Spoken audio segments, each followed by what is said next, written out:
नमस्कार, मैं हूं आरजू अंसारी और आप देख रहे हैं राष्ट्रीय जगत विजन न्यूज।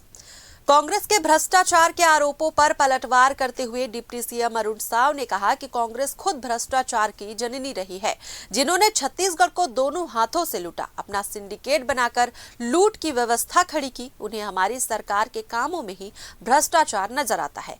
उन्होंने कहा कि हमारी सरकार जीरो टॉलरेंस की नीति पर काम कर रही है और भ्रष्टाचार के खिलाफ सख्त कार्रवाई जारी रहेगी। देखिए, ये भ्रष्टाचारी जिन्होंने छत्तीसगढ़ को लूटा, दोनों हाथ से लूटा, क्रिमिनल सिंडिकेट बनाकर लूटा, लूटने के उपक्रम बनाकर लूटे, उन्हें सब जगह भ्रष्टाचार ही दिखेगा। वास्तव में ये है कि भ्रष्टाचार पर हमारी सरकार जीरो टॉलरेंस की नीति पर चल रही है। भ्रष्टाचार किसी भी कीमत पर, किसी भी स्तर पर बर्दाश्त नहीं है।